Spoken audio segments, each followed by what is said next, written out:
Ano? Tangina. Deleted channels, pero Marimar. My goodness. Ito na, kukwento namin sa inyo mga kaiga. Bakit? Kasi kakagising lang namin. Nagising kami, tapos, ano na, tawag dito? Trending kami sa Twitter, saka sa Facebook. Kung ano nangyari sa channel namin, ba't doon na-delete? Bakit daw ganito? Ang dami iba't ibang klaseng storya na naglabasan. Personal decision namin ni Camille. Ito kasi, completely honest mga kaigan, 100%. Naisip namin, mamuhay na lang kami na normal ni Camille. Gusto na namin yung gano'n na simpleng buti. Gaya nang mangyayari sa amin dati. Simple lang kami, ganito lang kami. Ayaw na namin yung masyadong mataas, ang daming nakakakita sa amin. Parang ito legit to hindi to sa pagiging ungrateful. Ito yung nararamdaman namin Ito yung naramdaman na namin na gusto namin kami na lang nakakakita sa relasyon namin. Alam mo yun, yung tamang drama na gano'n. Tapos, natulog kami. Di dinilit ni Camille kayo. Sige na, ayaw ko na. Gusto ko na lang simpleng buhay. Ayaw ko na ng ganito. Yun na, nape-pressure na tayo, ganito. Parang yung buhay natin, yung relasyon natin, may ikot na lang sa YouTube. Eh di sabi ko, sige, okay lang. Pala ka, anong gusto mo. Parang ang pinapatunayan namin sa isa't isa, na wala kaming pakialam sa YouTube. Mahal namin isa't isa. May mahal namin isa. Ito yung sinasabi, ito yung punto ng talunan namin na kahit mawala yung channel namin, kami pa rin. Nagmamahalan pa rin kami. Hindi dahil na YouTube kaya kami nandito. Hindi nagkasubukan kami kagabi. Nung gasa rin ka-delete ng channel. O kami pa rin, magkasama pa rin kami, magkaka pa rin kami natulog. Sa tulog na kami, nagising kami. Putang ina, trending na kami. Sa Twitter, sa Facebook, na nahack daw kami, na nawala daw yung channel namin. So yung Marimar, my goodness, iba-ibang istorya. Hindi na nga kami nagsasalita I mean, walang post na, dinilita namin. Walang ganon. Oo. Tapos yung mga tao. Tapos ito, mababalik tuloy yung channel namin para i-upload to, para maintindihan nyo lahat. May Marimar, na ito yung saloobin namin. Pag di naman kami nagsalita, ang daming maggagawa-gawa ng istorya dyan na dahil ganito, dahil ganyan. So, deleted na ka, bubuhay pa ulit namin para ma-upload namin to. Sana upload to. Ngayon mga kagad, kinontak namin YouTube dahil nag-request kami ng recover. Babalik nila. Nakapag-Twitter na ako kanina, sabi ko, trending kami, puta, magkakape muna kami. Then yun, sabi naman nung YouTube team, bakit doon na-delete? Sabi ko, wala, nagkatampuhan po kami. Nagtawanan pa sila. Small arguments, may Marimar. So, yun, naintindihan naman nila. Chillax na daw muna kami ngayong araw. Waiting lang ako kailan mababalik. Sana, irespeto niyo yung decision namin, yung pagtatalo namin. Kasi hindi rin madali. Mahirap. Gusto mo Marimar. Isipin mo. Ito, honest na kami nito. Ako, yung nasa puso namin, sinasabi ko sa inyo. Hindi ko na iniisip na baka may negative feedback to.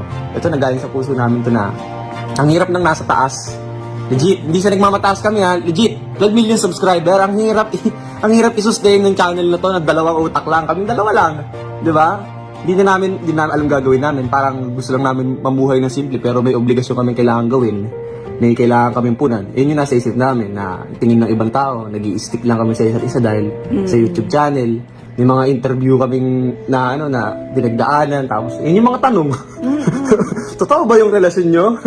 Di ba, babe? Totoo ba yan? Totoo ba yung relasyon nyo? Hindi na nakakainis na ganun ba yung tingin sa amin na nakararami dahil sa YouTube channel tsaka lang kami nag-i-stay?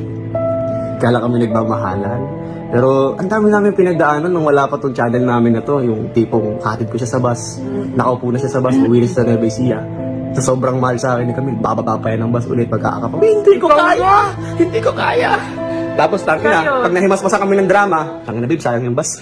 Luwag-luwag. Hindi mag-aantay na naman kami ng panibagong bus. Dahil sa kalandiang taglay na meron kami noon. E di ilang oras na naman nag-antay para makasakay ulit siya ng bus. Luwag-luwag na ng bus. Sayang, something like that mga kaigan. Ilang naman, aga-aga, drama natin. So, bahala na, i-upload ko to. Nang wala pang kasiguraduhan kung may pag-upload na kami. Kung bababawi ngayong araw tong channel na to. Basta yun lang naman ang dahilan. And I hope you respect our, saloobin.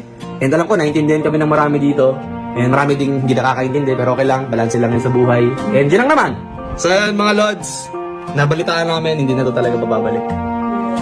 So, hindi na kami vlogger. Nagadampot na lang talaga ako, full time lang tayo ng mga aso na ito. So, Marimar na yan. So, wala na. Siguro, ewan ko na lang mga kaigan. Siguro mag-post na lang kami ng picture sa IG, video kulitan, sa TikTok, sa Facebook. So, ganoon na lang. Nakita ko po, sabi nila, wala bang farewell video? Oh, puta. Biyang ina. Gago babe, nalungkot ako bigla. Yung mga dating video natin, hindi na natin mapapanood pag tumanda tayo. No?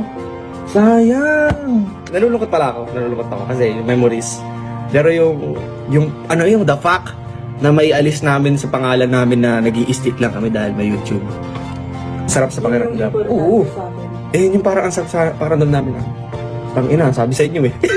Ganun yung pakiramdam eh. Tangina, sabi sa inyo eh. Di ba? Maraming taong makakaramdam yan. Oo. Lalo na yung mga totoong taong nagmamahal sa atin. Sa mga mandirigma, huwag kayong malungkot. Dala mo kami sa Facebook naman kami, nasa Instagram naman kami, nasa YouTube tuloy. Nasa TikTok naman kami. Di doon na tayo magkulitan. Dito sa YouTube, maraming salamat sa memories.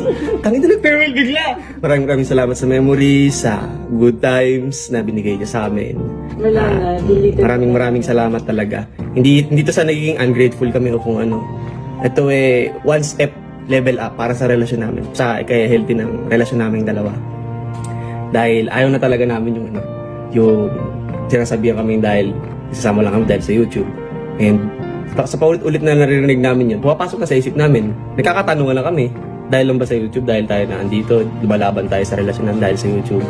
Hanggang sa, kumuha na kami ng desisyon. Wala na. Siya pala. Babe, deleted din channel ha?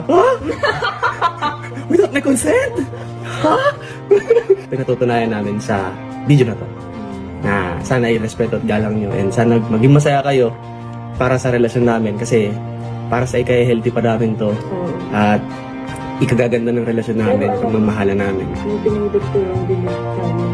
Ang gaan ko yung delete. Oo, legit. Hindi ko alam kung bakit. Promise. Dinilit ko siya hindi dahil naminis ko yung ulis. Gusto ko lang nang maramdaman na talagang hindi yun yung kinakapitan natin dalawa. Tapos napatunayan ko siya kagabi.